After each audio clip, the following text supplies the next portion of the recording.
একজন দাদা আমার কাছে কয়েন বিক্রি করে টাকা পেয়েছেন। এই যে দাদা, দাদা আপনি কোথা থেকে আসছেন? বর্ধমান। আপনার নামটা কি? বিশ্বজিৎ করি। আপনার কে মারা গেছে দাদা? বাবা। খুব শোকাগ্রস্ত যে বাবা মারা গেছে। সত্যি মধুসূদনের সেই কবিতাটাই মনে পড়ছে যে জন্মিলে মরিতে হবে, অমরকে কথা পাবে। সত্যি জন্ম যখন আছে মৃত্যু হবেই অনিবার্য। তাহলে দাদা আপনি কোথায় এসেছেন? জায়গাটার নাম কি দাদা?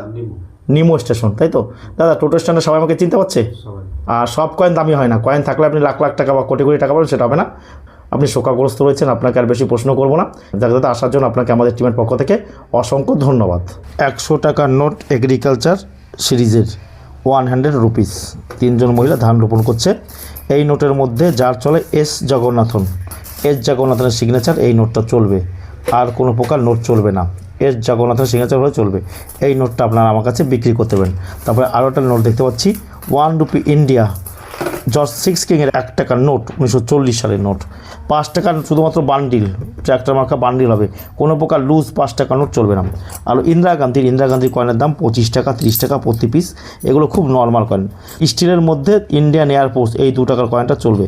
কোনো প্রকার ক্রস দেওয়া কয়েন চলবে না। এই দেখুন, ইন্ডিয়ান এয়ারফোর্স 2007 সালে এই কয়েনটা তৈরি করেছিল। এই কয়েনটা চলবে, ভালো করে দেখুন।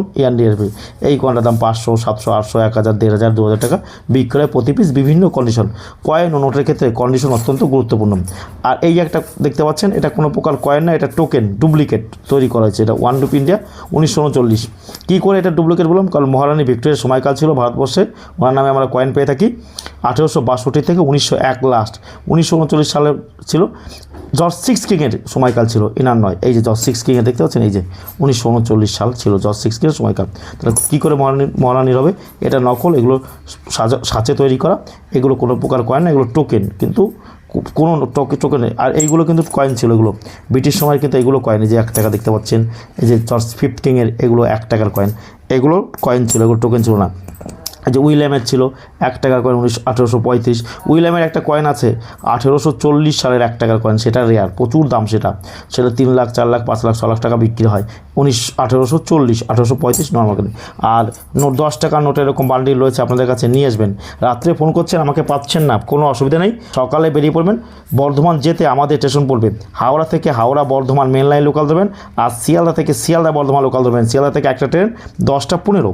আর হাওড়া থেকে Howrah Bardhaman main line local ধরবেন। হাওড়া থেকে 2টো গাড়ি যায় বর্ধমান, একটা মেন লাইন, একটা কট line. Howrah Bardhaman main line local ধরবেন। বর্ধমান যাওয়ার পথে আমাদের স্টেশন পড়বে নিমো হল্ট, নিমো মেমারি স্টেশনের পর আমাদের স্টেশন পড়বে নিমো হল্ট স্টেশন। নিমো হল্ট স্টেশনে নেমে টোটো স্ট্যান্ডে আপনি খালি বলবেন যে প্রকাশের কাছে যাবো। আপনি আমাকে ফোনে পাচ্ছেন না, মনে করুন আমাদের ফোন খুব ব্যস্ত।